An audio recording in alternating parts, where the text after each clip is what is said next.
कार्तिक मातम्य दूसरा अध्याय। गुणवती की कथा। भगवान श्री कृष्ण ने कहा, हे देवी, गुणवती अपने पिता और पति को राक्षस के द्वारा मारे जाने का समाचार सुनकर बड़ा विलाप करने लगी। हा नाथ, हा पिता, मुझको त्याग कर तुम कहाँ चले गए? मैं अकेली कन्या हूँ, तुम्हारे बिना अब मैं क्या करूँ?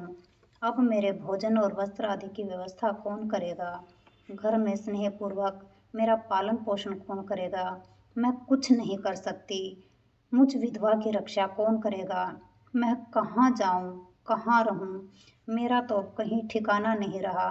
इस तरह रोती और बिलखती गुणवती पछाड़ खाकर पृथ्वी पर गिर पड़ी और मूर्छित हो गई और देर तक पड़ी रही। फिर जब होश में आई तो पूर्ववत अत्यंत करुण विलाप कर शोक सागर में डूब गई।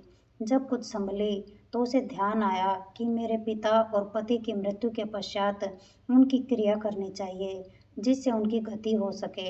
अतः उसने अपने घर की सारी वस्तुएं बेच दी। उनके बेचने से जो पैसे उसे मिले उनसे अपने पिता और पति की श्राद्ध आदि क्रिया की। फिर वह उसी नगर में रहती हुई भगवान विष्णु की भक्ति में 8 पहर रहने लगी। उसने जन्म से लेकर मृत्यु तक नियम पूर्वक सारी एकादशियों के व्रत किए। हे प्रिय, ये एकादशी और कार्तिक व्रत मुझको बड़े ही प्यारे हैं। मुक्ति, भक्ति, पुत्र तथा संपत्ति को देने वाले परम पवित्र हैं। जो मनुष्य कार्तिक मास में जब तुला राशि पर सूर्य आता है तो सवेरे उठकर स्नान करते हैं, व्रत व उपासना करते हैं, वह मुझे बहुत ही प्यारे हैं, क्योंकि यदि वह बड़े पापी भी हों तो भी स्नान व व्रत के प्रभाव से उनको मोक्ष की प्राप्ति हो जाती है। जो मनुष्य कार्तिक में स्नान, जागरण, दीपदान तथा तुलसी के वृक्ष की रक्षा करते हैं, वह साक्षात विष्णु भगवान के तुल्य है। जो मनुष्य कार्तिक मास में मंदिर में झाड़ू लगाते हैं और स्वास्तिक बनाते हैं और विष्णु जी की पूजा करते हैं, वह जीवन मुक्त हो जाते हैं। यह सुनकर गुणवती भी प्रति वर्ष मन लगाकर कार्तिक का व्रत और भगवान विष्णु का पूजन करने लगी।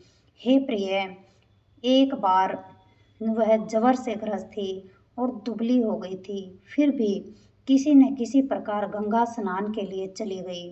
गंगा तक पहुंची भी, परंतु शीत के मारे वह बुरी तरह से कांप रही थी, एकदम शिथिल हो गई।